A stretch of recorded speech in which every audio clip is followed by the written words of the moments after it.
Bom dia, é uma satisfação estar aqui dando continuidade à série Economia em Tempos de Coronavírus. Hoje, o nosso vídeo vai desenvolver um pouco sobre o principal indicador da teoria econômica predominante, que é o PIB, Produto Interno Bruto, que, conhecendo ou não, orienta a vida de praticamente todos no planeta. Mas inicialmente eu gostaria de me apresentar. Meu nome é Paulo Roberto da Silva, eu sou professor da Faculdade de Administração da Universidade Federal Fluminense, Niterói, Rio de Janeiro, e autor do livro Economia, Consciência e Abundância, da editora Bambual, e cujo conteúdo vai ser discutido parcialmente aqui nesse vídeo, nessa série. Okay? Então, feita a apresentação, eu gostaria de fazer também uma breve retrospectiva sobre o primeiro vídeo. No primeiro vídeo, nós identificamos que antes do coronavírus, nós estávamos vivenciando uma crise civilizacional em termos sociais e ambientais. O coronavírus, com todo o seu sofrimento, com toda a sua tristeza, ele só está aprofundando essa grave crise que a humanidade enfrenta. E também exploramos um pouco quais seriam as causas. E identificamos que a principal causa dessa crise é o conjunto dos nossos comportamentos cotidianos. Umas pessoas causam mais impacto, outras menos impacto, mas praticamente são os nossos comportamentos cotidianos que causaram os problemas sociais e ambientais que nós enfrentávamos e enfrentamos atualmente. Então, já que a causa é o conjunto dos nossos comportamentos cotidianos, nós identificamos também qual era o maior direcionador dos nossos comportamentos cotidianos. E identificamos como a economia, ou seja, o processo econômico, conhecendo ou não de economia. Por quê? Porque praticamente o tempo todo da nossa existência acordada, nós destinamos a nossa atenção para a obtenção de recursos, basicamente dinheiro, para a satisfação das nossas necessidades. Habitação, lazer, segurança, vestuário, etc. Então, se o maior direcionador dos nossos comportamentos é a economia, e que está causando essa crise civilizacional que nós estamos vivendo, então é uma ótima oportunidade que nós estamos vivendo para refletirmos sobre a nossa concepção dessa economia, como nós estamos agindo, consciente ou não, para causar essa crise civilizacional que nós estamos vivendo. Então, nós verificamos que essa teoria econômica, também no primeiro vídeo, que ela é extremamente destrutiva, porque se baseia no conceito da escassez, e que nós precisamos refletir bastante sobre a validade dessa orientação para que nós possamos deixar de ser agentes de destruição das relações sociais e do meio ambiente e passarmos a ser regeneradores da teia da vida. Então essa é a proposta da nossa série, do livro e do vídeo de hoje também. Bom, feita a apresentação e a retrospectiva, eu diria que hoje nós vamos desenvolver 3 informações nesse nosso encontro de hoje. A primeira é considerada muito ruim. A segunda, se você considerar muito ruim a primeira, é um alívio muito significativo. E a terceira é uma chamada de responsabilidade. Então, ela não é boa nem ruim, vai depender de cada um. Então, a primeira informação, qual seria essa primeira informação? É a que todos já conhecem, sabem, que dentro dessa orientação que nós seguimos hoje, na perspectiva econômica que nós temos hoje, o cenário é terrível e as perspectivas são sombrias. Então, é muito dramática a situação. Então, essa é a primeira informação, que não é desconhecida de ninguém. Agora, a segunda informação, que de uma certa forma inviabiliza ou descaracteriza, ou dessignifica, nesse neologismo, né? A primeira é que o PIB, cenário negro, né, da economia, ele está baseado nas perspectivas sobre a atividade econômica, que é medida pelo PIB, Produto Interno Bruto, né? Então, a informação segunda, né, que de uma certa forma desqualifica a primeira, ou ressignifica a primeira, é que esse indicador não é um indicador interessante para orientar a vida das pessoas e a vida dos coletivos das pessoas, né? Os estados, os países, o grupo de países, etc. E para corroborar isso que eu estou apresentando, né, o professor José Eli da Veiga, citado lá no livro, professor da USP e também de Cambridge, ele fez uma frase muito importante, que nós concordamos plenamente nesse aspecto com o professor Eli, que a nata da economia mundial já percebeu, desculpem o coadjuvante, a nata da economia mundial já percebeu que o PIB não leva a humanidade para um bom lugar, muito pelo contrário. E que o grande desafio agora dessa nata de economistas do planeta é como divulgar essa informação, como sensibilizar as pessoas dessa informação. Uma vez que é um índice praticamente hegemônico, praticamente todos os países do mundo se orientam por esse indicador. Então, o trabalho que nós vamos desenvolver, né, o empenho que nós vamos ter nesse vídeo é de desmistificar esse indicador, melhor dizendo, do PIB, e como que depositar as nossas emoções, sentimentos nas informações relativas à evolução desse índice é um absurdo. Né? Se a primeira informação, desculpe, foi que nós estamos num cenário sombrio, o que gera ansiedade, dificuldade, né, de se posicionar, essa expectativa negativa está vinculada ao PIB. Então, se a gente caracterizar que o PIB não serve para orientar a nossa vida, então nós estamos ficando ansiosos, preocupados, inutilmente, né? Então, o principal empenho desse vídeo é mostrar isso, né? De ajudar o professor José Eli e a nata da economia mundial a tornar popular essa informação de extrema importância para o momento que nós estamos vivendo, né? Então, por que esse indicador não reflete adequadamente algo interessante para nos orientar, né? Eu vou precisar de desenvolver aqui uma atividade muito simples e vou recorrer à imaginação de vocês. Pensei em fazer usar alguns efeitos tecnológicos aqui, mas eu vou recorrer ao recurso tecnológico mais potente que existe, que é a imaginação, né? Então, nós vamos criar duas situações aqui inicialmente e depois nós vamos fazer uma breve atividade didática e vamos retornar a essas imagens. Quais são essas duas imagens?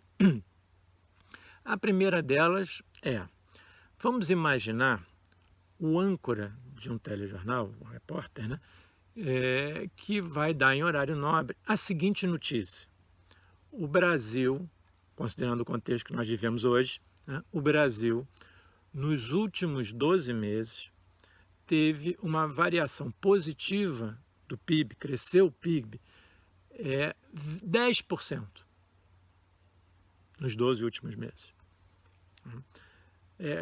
Considerando essa informação, e que seja verdade, a gente sabe que existem várias questões relativas à informação que vem da mídia, né, digo de qualquer natureza, mas vamos considerar que seja verdade essa informação, né?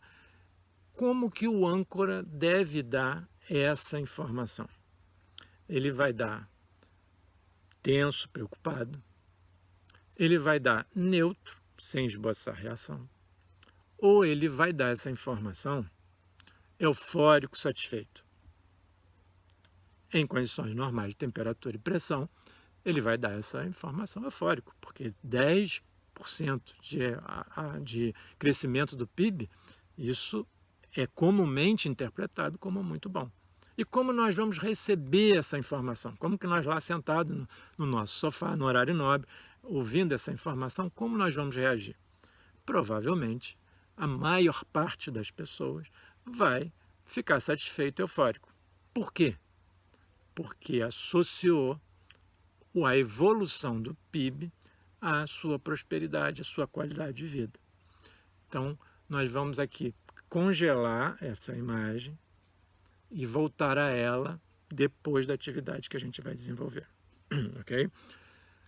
Segunda questão que a gente gostaria de apresentar, imagem que nós gostaríamos de criar na nossa imaginação para depois retornarmos a ela. Vamos imaginar que estamos próximo de uma eleição presidencial.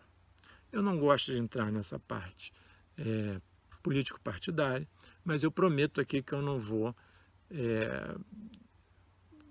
seguir nenhuma tendência, que eu não vou dizer que quem vota em tal pessoa é melhor do que quem vota em tal outra pessoa, que tal partido ou outro. Não vou fazer isso. Não vou fazer isso. Espero não ser processado por propaganda enganosa no final, mas eu pretendo não fazer isso. Mas, evoluindo nessa imagem, vamos imaginar que nós estejamos próximos de uma eleição presidencial. O que a maioria das pessoas faz?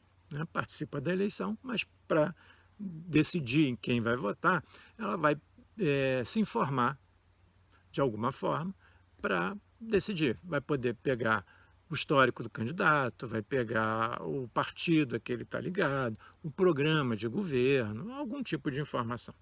E provavelmente nesse conjunto de informações vai existir a informação sobre o que ele pretende com a economia, quais são as medidas ligadas à questão econômica, né? E o que esse candidato deve colocar na sua plataforma de trabalho, caso venha a ser eleito.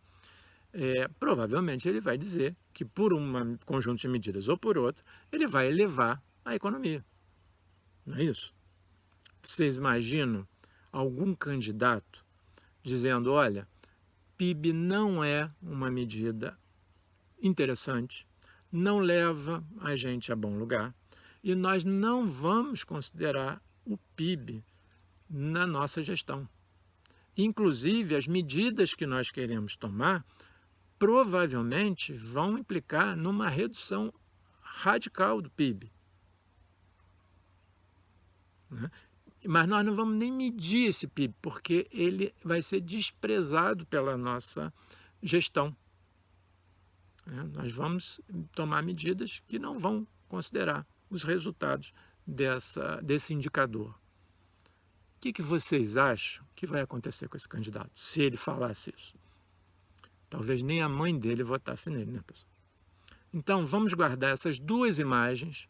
Nós vamos fazer um rápido e simples procedimento didático agora, e depois nós vamos retornar para essas imagens. Então, que procedimento é esse? Antes de fazer o procedimento, eu vou precisar passar conceitos básicos de economia para nós acompanharmos, né?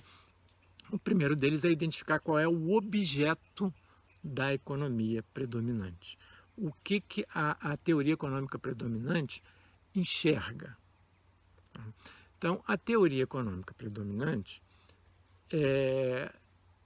enxerga uma parte dos bens. O que são os bens? Os bens são todos aqueles itens que satisfazem as nossas necessidades e desejos, direta ou indiretamente. Então, esses são considerados os bens na teoria econômica predominante. E a teoria econômica predominante observa, acompanha, considera todos os bens? Não. A teoria econômica predominante divide os bens em duas categorias. Quais são essas duas categorias? Primeiro, bens livres. O que são os bens livres? São aqueles bens que satisfazem as nossas necessidades e desejos, mas que são abundantes e que não tem nenhum problema de acesso a esses bens livres. Então, qual seria o exemplo emblemático desses bens livres? O ar. Ele satisfaz uma necessidade. Quem consegue ficar 20 minutos sem respirar? Tenta aí. Fecha o nariz e tenta ficar 20 minutos sem respirar. Então, ele é um bem vital. Sem ele, a gente não vive. Então, é um bem fundamental. E enquanto nós não poluirmos tudo, enquanto ele estiver disponível, se nós não tivermos nenhum problema de saúde que impede o acesso a esse bem maravilhoso que a natureza proporciona para a gente, gratuitamente, nós não precisamos pagar nada por ele.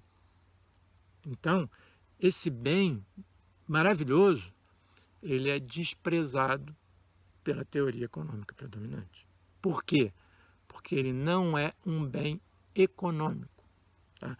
Existem algumas iniciativas da teoria econômica predominante de travestir esses bens livres em bens econômicos para prestarmos atenção neles. Ou seja, vamos, por exemplo, nós temos o ar, mas se nós tivéssemos que pagar por ele, quanto nós gastaríamos? Então, nós vamos travestir um bem livre de bem econômico para a economia predominante poder enxergar e considerar esse item na sua área de atuação. Okay? Então, vamos ao bem, já que a economia despreza os bens econômicos, vamos identificar o que é o bem econômico, que é o objeto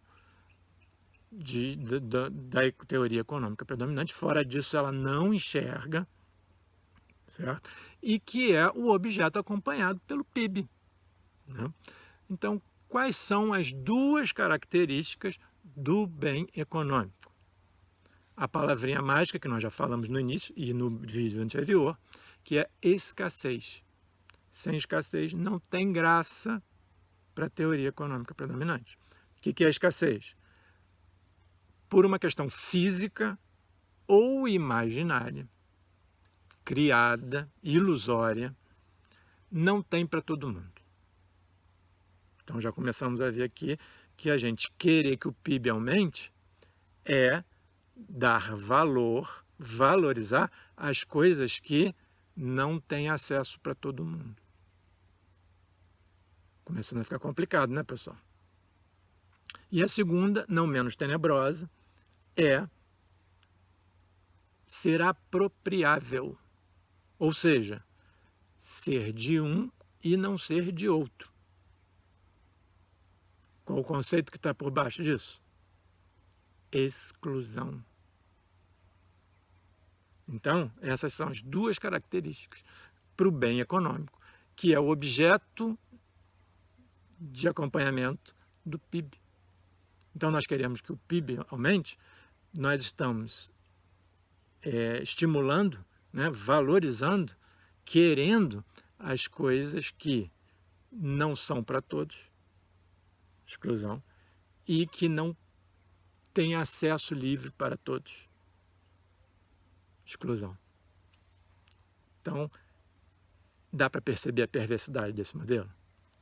Nós queremos que o PIB aumente, nós estamos inconscientemente expandindo a exclusão, gerando desigualdade. Terrível, né, pessoal? Mas é importantíssimo essa informação ser veiculada. Por quê? Porque com esse mal entendido de que o PIB é diretamente relacionado com a nossa prosperidade, com a nossa qualidade de vida, nós não temos condições de entender a lógica, a dinâmica da crise que nós estamos enfrentando. Está dando para perceber isso? Se a maior parte dos nossos comportamentos é orientada por uma teoria econômica que valoriza a desigualdade, aquilo que é escasso, aquilo que não tem acesso facilitado para todos, nós estamos causando os problemas sociais e ambientais que nós estamos enfrentando. Isso é importante, muito importante, porque mesmo estudiosos importantes da teoria econômica chegam em paradoxos, que eles não conseguem avançar. Por quê? Porque nós vemos hoje uma oferta inédita na humanidade de bens econômicos. Nós nunca tivemos tanta geladeira, fogão, automóvel, roupa e tudo, tecnologia, nós nunca tivemos tanto disso à disposição da humanidade. Então isso é um sucesso da teoria econômica predominante. Mas esse sucesso convive com também inédita desigualdade da humanidade. Nós nunca tivemos na história da humanidade uma desigualdade tão intensa como nós temos hoje. E se nós não vincularmos isso à perversidade da teoria econômica predominante e desse indicador que orienta as pessoas, o PIB, nós vamos entender que essas coisas não estão associadas. Tá? Mas se nós entendemos que o bem econômico, ele por definição, estimula a desigualdade, então a oferta ímpar na humanidade de bens econômicos é a geradora e a contraparte da desigualdade também inédita da humanidade. Então, as propostas que nós estamos vendo nas agendas mundiais é aumentar a economia para resolvermos a desigualdade. Isso não é verdade. Felizmente, isso já está mudando, porque nós já temos várias iniciativas globais vinculadas a outras orientações que não o crescimento da economia e o crescimento do PIB. Né? Felizmente isso está acontecendo, mas nós precisamos divulgar essa informação, né, para que nós possamos agir de uma forma diferente e para que nós não nos iludamos com essas falácias, com esses programas de trabalho completamente equivocados que são apresentados. Certo? Então é fundamental isso. Então nós vamos fazer agora essa atividade didática, considerando então esse conhecimento sobre o que o PIB acompanha, o que a teoria econômica predominante enxerga, ou seja, os bens econômicos, que, recapitulando, são escassos e apropriáveis. Então vamos continuar usando a imaginação. Vamos imaginar um quadro com 3 colunas. A primeira coluna eu vou mencionar aqui alguns itens, alguns bens que são necessários para nós atendermos às nossas necessidades e desejos. E vamos observar na segunda coluna se esse item é bom ou ruim para a economia predominante, se o PIB enxerga isso. E a terceira coluna é verificar se esse item é bom ou ruim para a vida. Porque se PIB tem relação com a qualidade de vida, se for bom para o PIB, tem que ser bom para a vida. Se for ruim para o PIB, tem que ser ruim para a vida. Porque senão eles não serão diretamente relacionados. Você pode ter um aumento do PIB e piorar a vida. Você pode ter um aumento do PIB e melhorar a vida. Você pode ter uma redução de PIB e melhorar a vida. Você pode ter uma redução do PIB e piorar a vida. Se todas essas possibilidades são válidas, para que serve esse indicador? Subindo ou descendo, ele pode melhorar ou piorar a vida. Não faz sentido. O que esse índice quer é medir o poder econômico concentrado por uma entidade, que pode ser uma pessoa, pode ser uma empresa, pode ser uma cidade, um estado, um país, um globo de países, né? Estou com um mosquitinho aqui, participando do nosso encontro, né? Então, nós precisamos perceber essa falácia, né? E se na nossa atividade que nós vamos desenvolver agora, se nós tivermos itens que são bons para a vida e ruins para a economia, e são ruins para a economia e são bons para a vida, e todas essas possibilidades. Okay? Então, vamos contar com a imaginação para fazermos esse quadro imaginário na nossa mente. Né? Então, o primeiro item nós já falamos sobre ele, é o ar respirável. Né? É bom para a economia? Desprezado, porque ele é um bem livre, logo ele não é, por enquanto, escasso, nem apropriável para um e não para outro. Né? Então ele está, enquanto nós não poluirmos tudo, está acessível para todos. Né? Então é um bem livre. Por conta disso, ele é desprezado pela teoria econômica. Pode aumentar ou diminuir a qualidade do ar, que o PIB vai continuar o seu curso normal. Tá? Ele não capta isso, ele despreza o ar respirável. E para a vida, terceiro quadro, ele é claramente, como nós vimos, importantíssimo, né? Indispensável. Então já é o primeiro ponto de que a economia não tem condição, o PIB não tem condição de medir a nossa qualidade de vida, porque o bem talvez mais importante para a vida, ele despreza. Segundo item, coesão social. Bom para a vida? Vamos ver o que é coesão social? Um exemplo real, desculpe, barrei aqui, não. Um exemplo real, em Poços de Caldas, Minas Gerais, num determinado momento, uma pessoa saiu de casa e, depois que ela saiu, estacionou um caminhão na frente do apartamento dela. Não é uma casa no meio da rua, um apartamento, no prédio onde ela mora. E as pessoas entraram no apartamento, retiraram todos os bens da casa da pessoa, botaram dentro do caminhão e levaram. Quando a pessoa chegou em casa, ficou desesperada, porque tudo da vida dela foi levado. E aí ela começou a falar com as pessoas, né? A ficar desesperada falando com as pessoas. E um vizinho falou, não, eu vi que veio um caminhão aqui, mas eu não sabia, pensei que você estava se mudando e achei que era uma atividade normal. Né? Então, o que é isso? Né? Nessa situação, a atividade, né? Ou melhor dizendo, a coesão social estava deteriorada, não funcionou. Por quê? Se você é um vizinho, existem relações de amizade, né? Se as pessoas estão ali para ajudar umas às outras, né? Quando acontece uma situação desse, de um caminhão chegar e começar a tirar as coisas da casa de uma pessoa, alguém, no mínimo, vai achar estranho. Poxa, por que o fulano, a fulana não me avisou, né, que estava se mudando? Eu vou dar uma ligada para ela para ver se o que está acontecendo. Né? E aí, ao ela ser avisada, essa pessoa ser avisada, ela poderia tomar as medidas caso fosse um evento que não fosse interessante para ela. Né? Então, isso é coesão social. Né?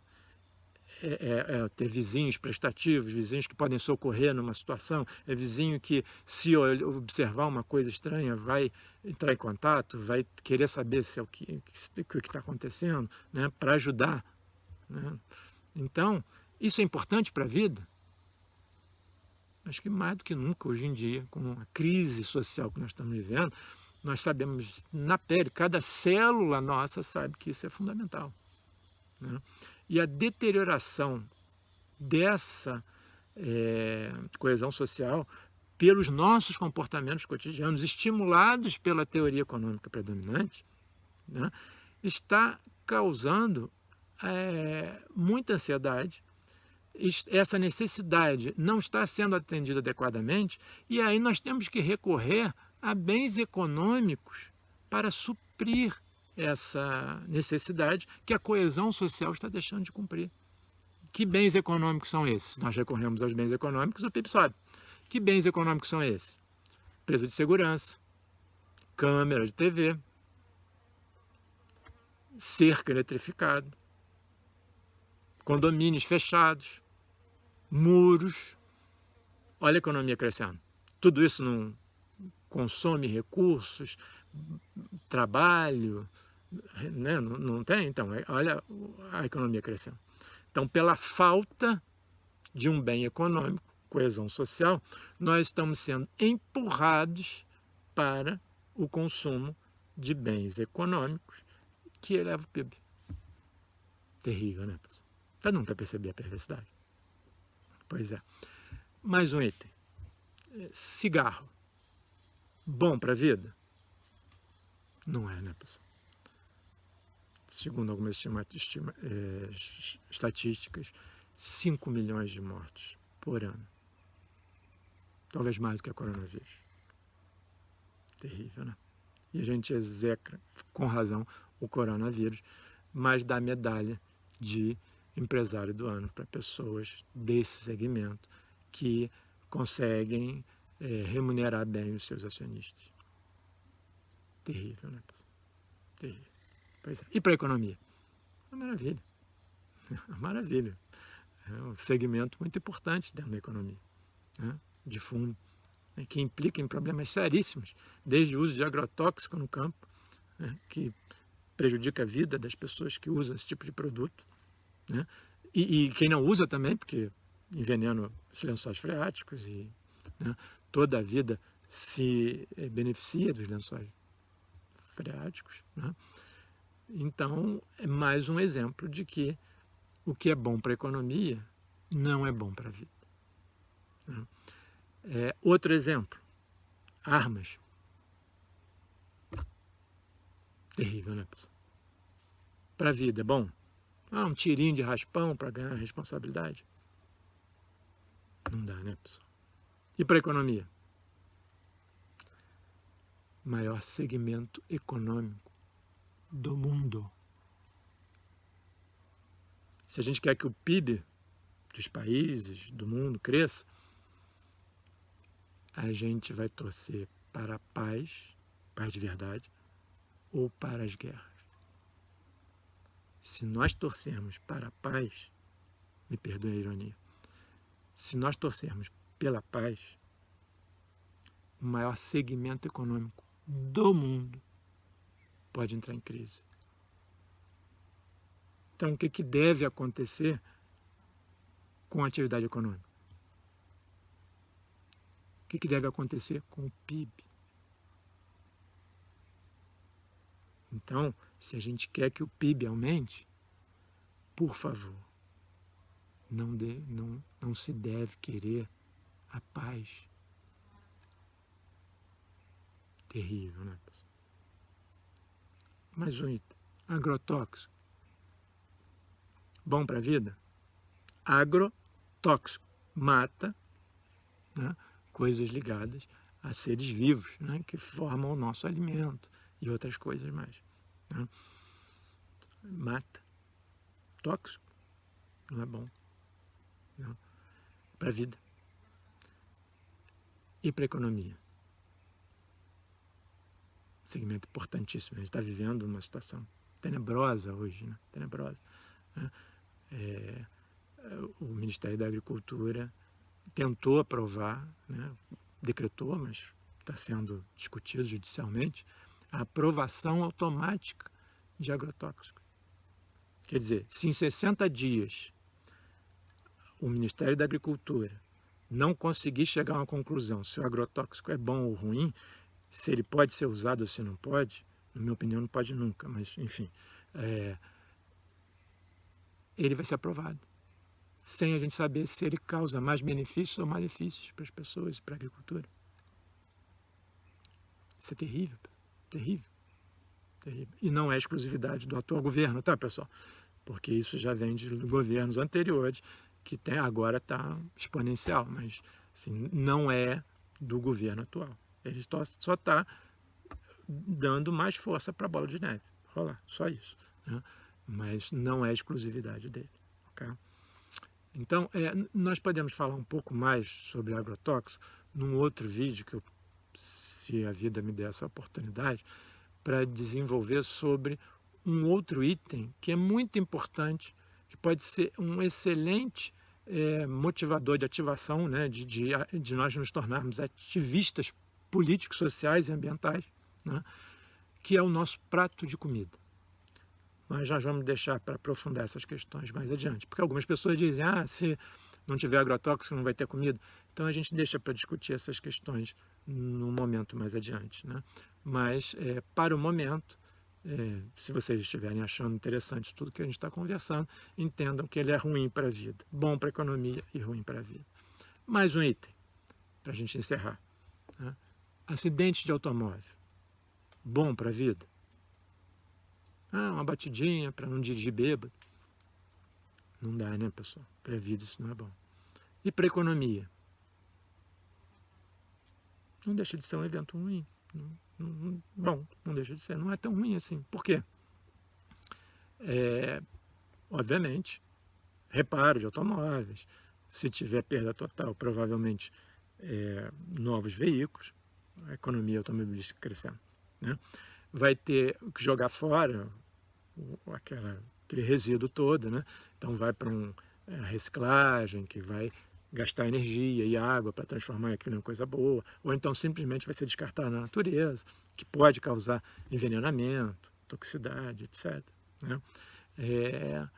Tem a parte que pode cair na parte pública, né? Que isso independe se você paga do seu bolso ou via imposto, tá, pessoal? Independe, tá? Mas você vai ter que acionar policiais para registrar o evento. Aquilo pode dar questão judicial, que vai implicar em advogados, né? Olha só a economia crescendo, né? E a consequência disso na vida das pessoas envolvidas no acidente, né? Se as pessoas todas morrem, me perdoem a ironia, tá, pessoal? Mas é importante isso, eu penso. Se as pessoas morrem, é bom para a economia, né? Porque mexe com a economia. Não é o melhor, mas mexe com a economia, né? Caixão, flores, religioso, né? Missa de sétimo dia, né? Inventário, né? Vai mexer todo o judiciário, inclusive os advogados, né? Os honorários dos advogados e a economia crescendo, né? Todas as taxas ligadas a isso, né? E a economia crescendo, né? Então não é tão ruim assim para a economia, né? Mas o melhor não é o cabra ou as pessoas envolvidas morrerem, né? O cabra morrer nesse acidente. O ideal mesmo para a economia, me perdoe a ironia, tá? É que ele vá ficar vegetativo no hospital. Por quê? UTI, serviços especializadíssimos, né? Envolvendo profissionais melhor remunerados, exames mais sofisticados, olha a economia crescendo. Né? E além disso, a vida familiar do cabra. Porque quem que vai pegar as crianças na escola?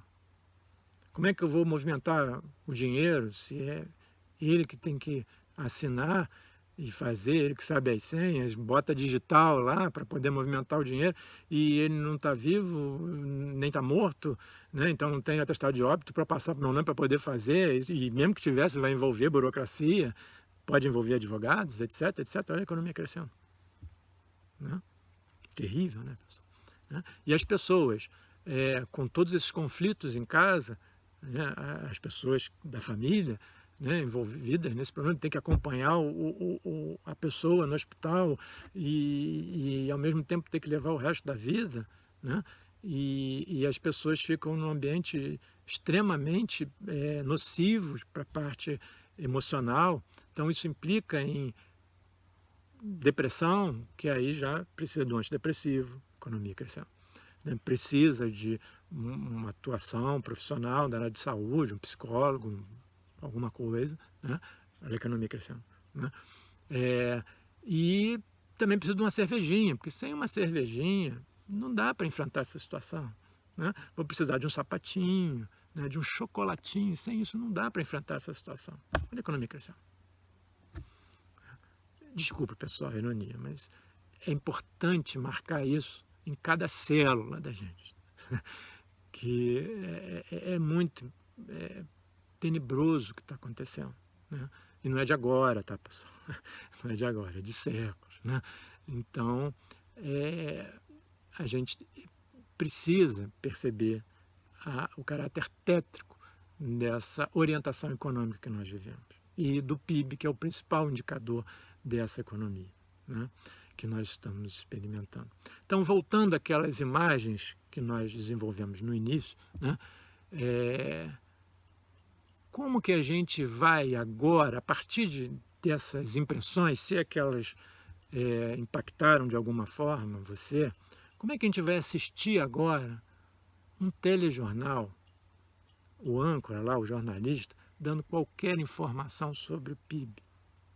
Se ele disser que o PIB aumentou, por exemplo, 10%, nós vamos ficar eufóricos? Nós vamos dar energia para isso? Tem uma questão, que a gente tem que observar. Então, será que a gente vai ressignificar toda essa informação que vem da mídia a partir desse nosso encontro? A oportunidade existe, depende de você. E o segundo, a imagem. Eu vou votar em quem? Se todos os candidatos dizem que vão por um caminho ou por outro aumentar esse indicador.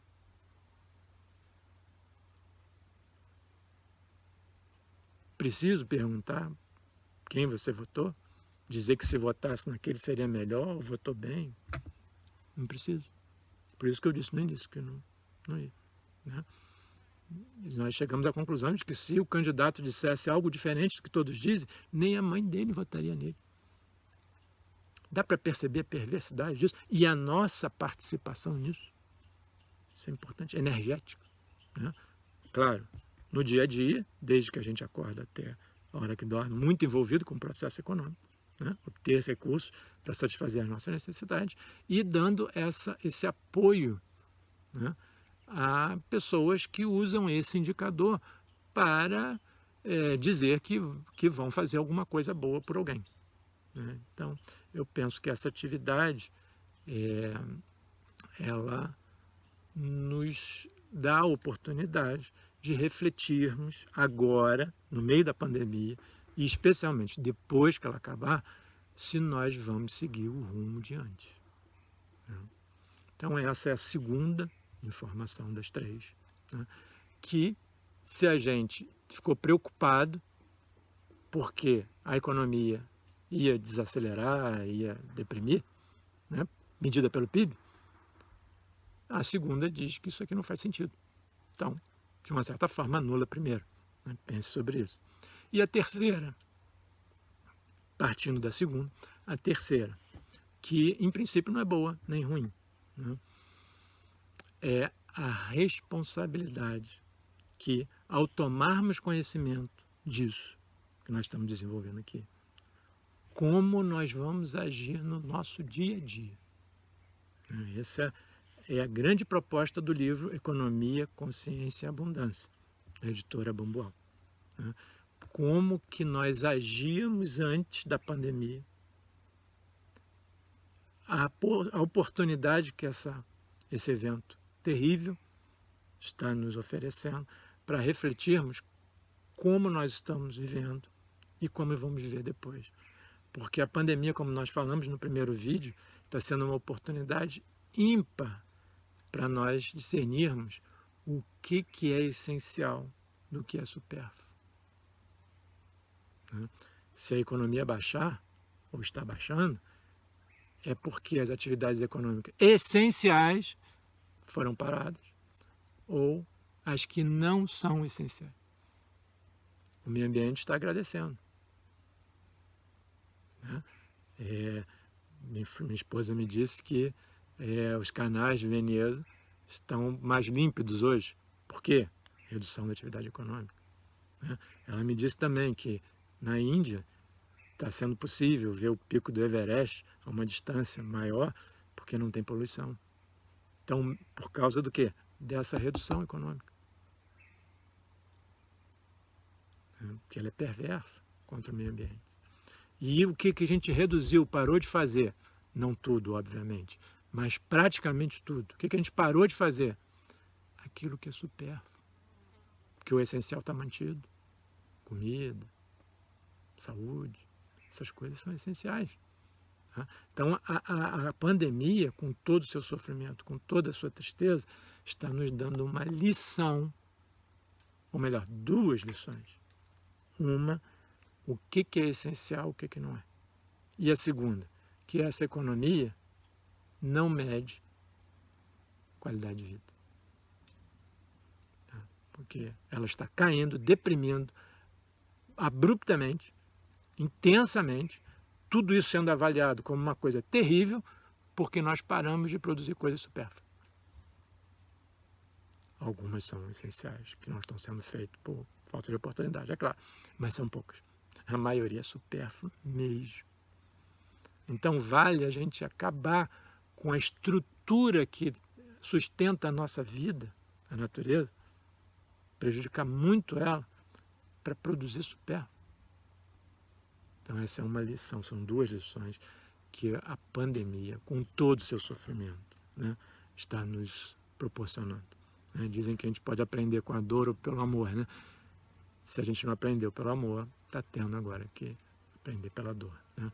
Então, pontos para a gente refletir. E a terceira informação, voltando, é a responsabilidade que nós temos com isso, né? Então, nós podemos esperar um salvador, algum líder, que vai fazer, está em escassez também, né? Algum líder que vai fazer alguma coisa por nós. Ou nós podemos passar a agir conscientemente, por isso que o livro se chama Economia, Consciência e Abundância. Nós vamos ter abundância, facilidade de acesso aos recursos que satisfazem as nossas necessidades, se nós tivermos consciência. Ele vai refinarmos o nosso nível de consciência, né? Então, até então, nós depositávamos a nossa esperança em coisas falaciosas, né? Como, por exemplo, a mão invisível de mercado. Vocês já devem ter ouvido falar sobre isso, né? E nesses séculos de economia da teoria econômica predominante, nós chegamos a poucas certezas. Mas uma delas é que não existe mão invisível nenhuma, tá, que transforme comportamentos ruins, tá, vícios, egoísmo, ganância, avareza, em bens públicos, benefícios públicos para todos. Não existe isso. Uma mão invisível que transforma vícios em benefícios públicos, vícios privados e benefícios públicos. Isso não existe. Foi uma das poucas certezas que foram geradas nesses séculos de teoria econômica predominante, né? E outra também, que precisa ser observada, né? Que a mão invisível do mercado, né? Para economias liberais, né?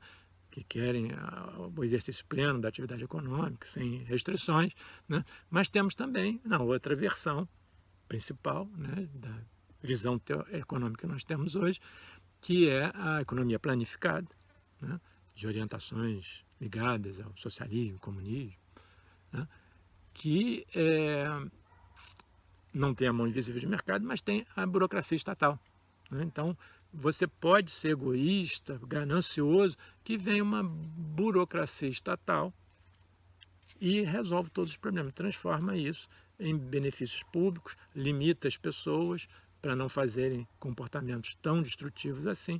Só que o problema é que burocracia governamental, na verdade, é um conjunto de pessoas.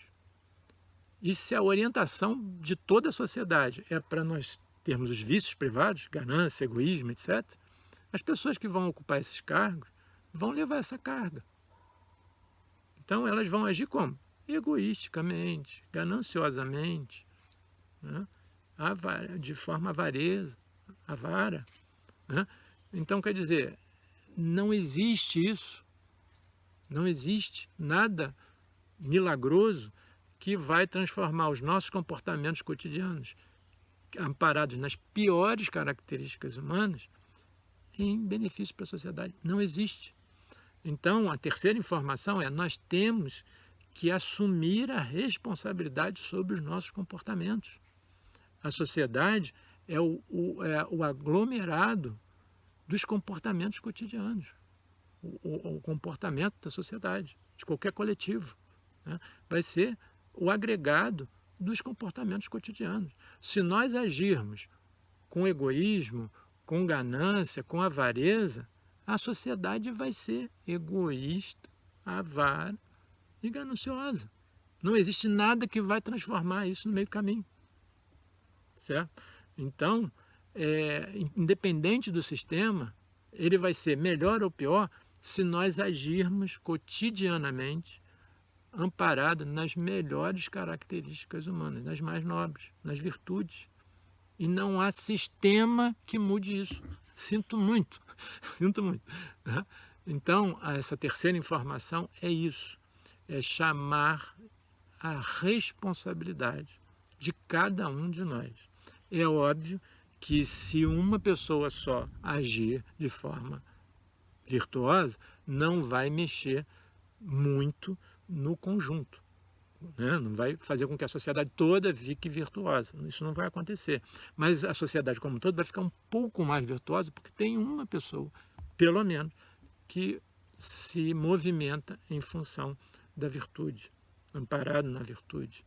Então, obviamente, provavelmente sistema nenhum vai fazer com que todos ajam de forma virtuosa, mas podemos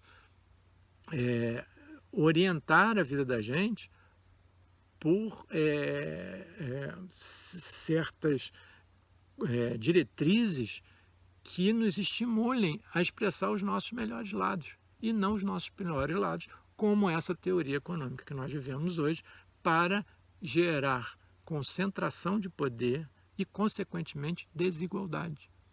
Então, está no conteúdo do livro Economia, Consciência e Abundância essa terceira informação. Se você quiser esperar um salvador da pátria, esse livro não é para você. Uma pessoa que vai entrar, vai resolver, não serve para você.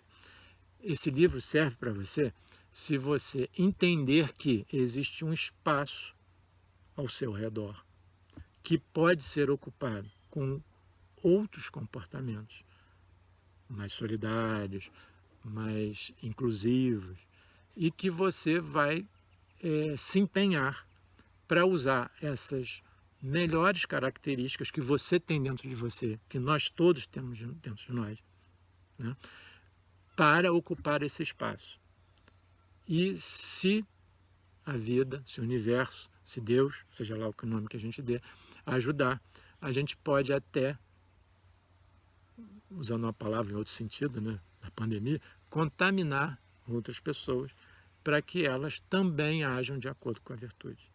E assim, aquele círculo virtuoso, para nós levarmos a humanidade para um outro rumo, para um outro local, bem melhor do que o grande pântano, para o grande abismo que nós estamos dirigindo o nosso veículo em alta velocidade.